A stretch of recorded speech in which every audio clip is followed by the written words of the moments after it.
guys, as promised, this is my more in-depth review of this book. So this is Lee Andrew Taylor's The STARS Project. So imagine that scientists have found a way to help heal the sick by using the blood of rats. So in this story, Arranville has most population of the rats. A year previous, there was a virus called Rodenkill, which killed out most of the rats. This is a bad thing because it means that the rats are now a protected species.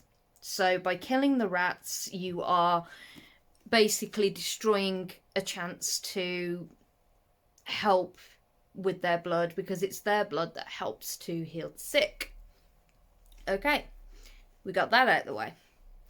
Now, imagine that after all these series of testing, some done by a mad scientist, of course, who decides to do a selection of very unorthodox testing on these rats.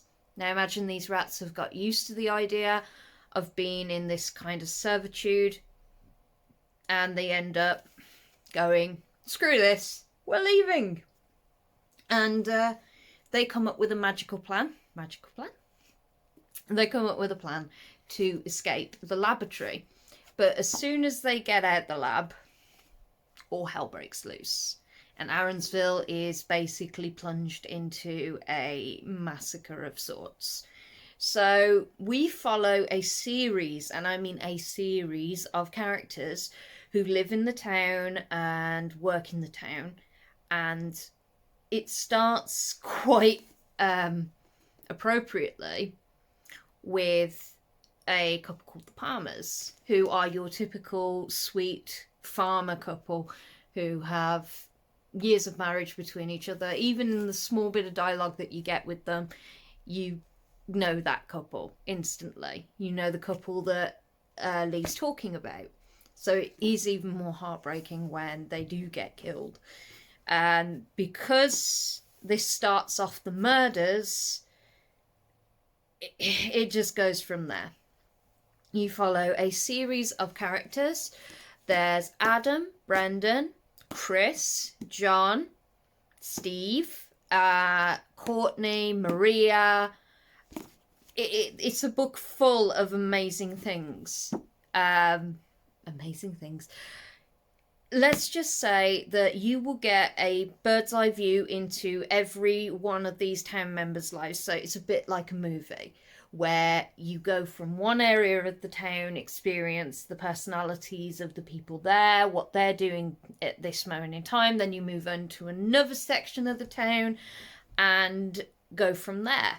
So we start off with the investigation into the lab, where they investigate this security guard who's basically said that when he turned up in to check on the rats, he found that the one cage was smashed and the other cages were opened. But the room was locked, and there's no possible way that these rats could have been taken out without somebody noticing on CCTV because of his rounds.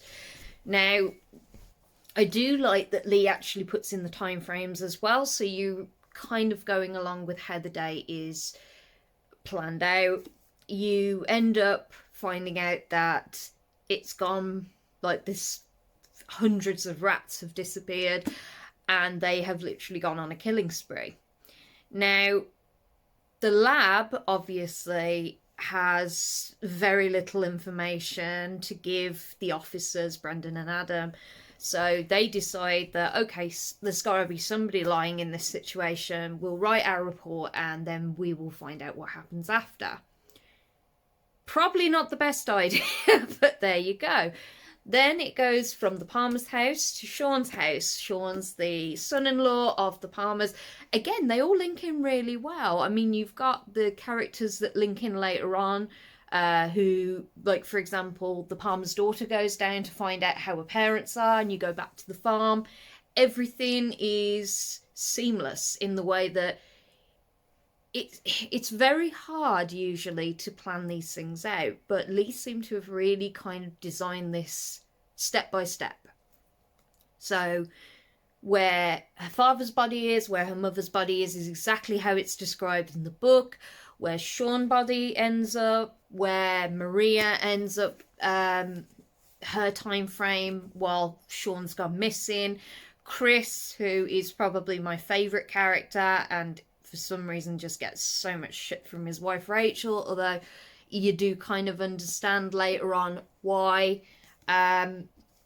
Then you got the two boys, you got Trey and his brother, who are trying to be kept in the dark about the situation when the rats turn up at John's shop.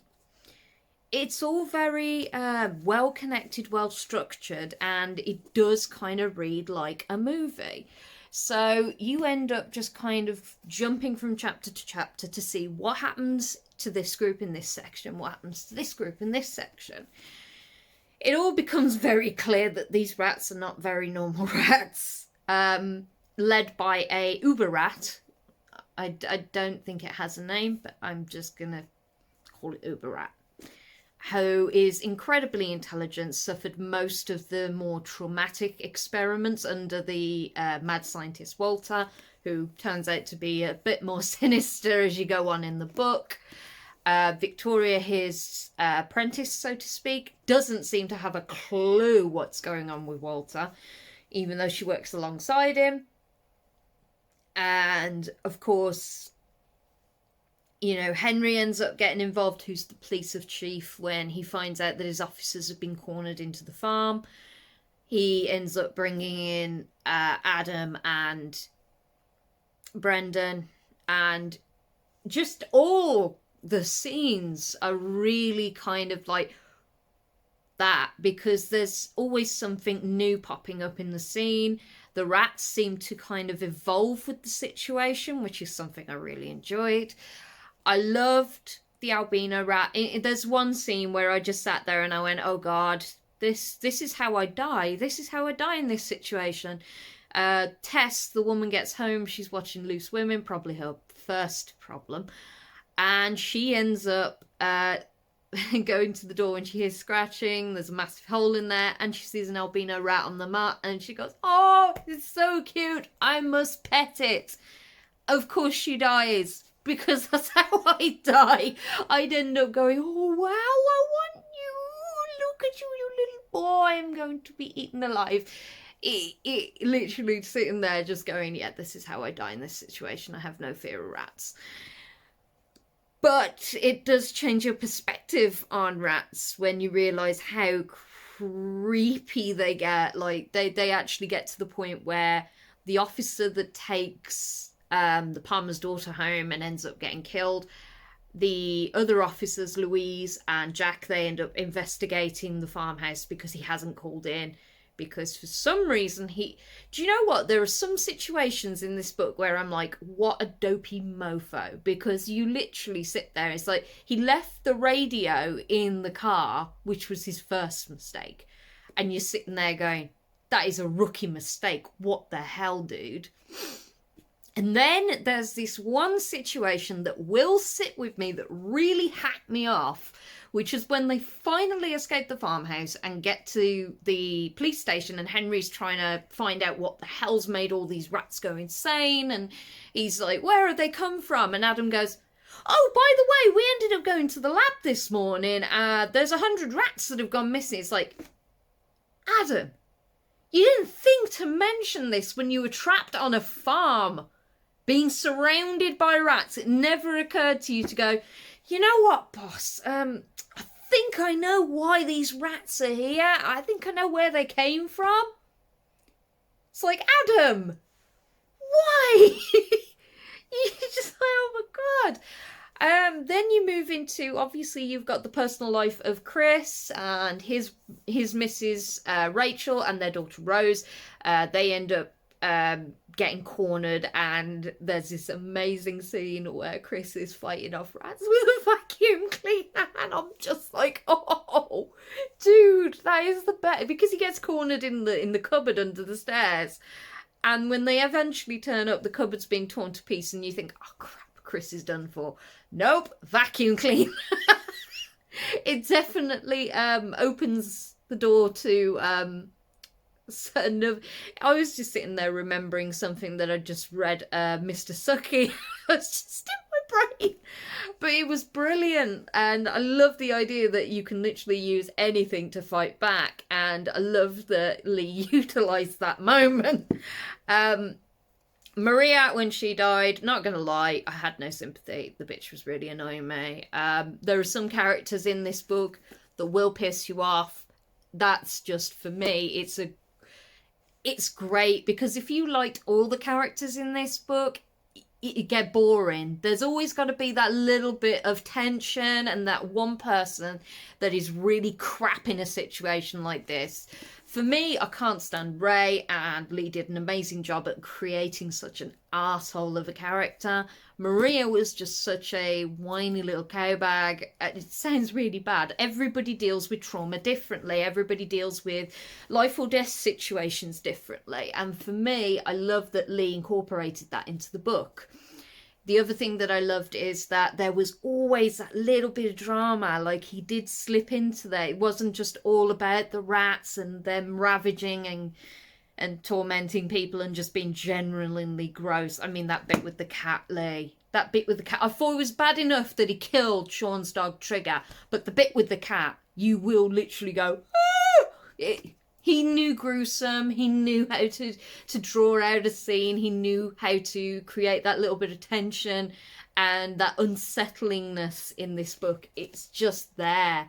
And I just love this book. And it really surprised me, because I can't stand anything sci-fi with mix of fantasy. Sometimes it can really get on my nerves. The only person, the only movie that always sticks with me is Event Horizon. I love that movie because it's Hellraiser in space, as I've said before, but how it should have been. Because the Hellraiser in space was god awful. If you've seen it, don't even try. But anyway, that's weird coming from somebody who likes 90s horror, I know, but this was so good, and I really didn't expect the ending. So, Lee, seriously, I just, especially when you consider the amount that's at stake here. Rats are needed, their blood is needed. There's this massive virus killing off whatever rat was needed, but the rodent killer was the biggest thing. So the main issue here was, yes, you needed to survive the attack from the rats, but you also needed to keep some alive so that further research could be done. They could use their blood for further purposes. That's easier said than done when you've got these really intelligent rats who have clued up to everything that's like, okay, so we're just here to help you survive longer and to help heal you.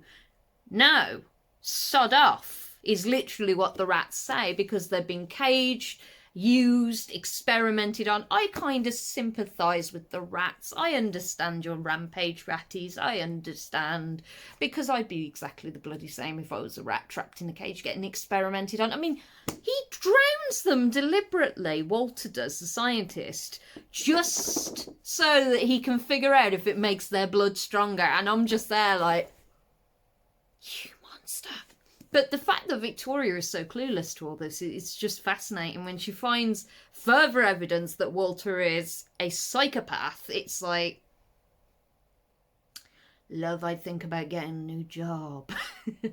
But then again, this is, honestly, I really did enjoy it, and I didn't think I would, because honestly, I struggle with books this big. I mean, look at it.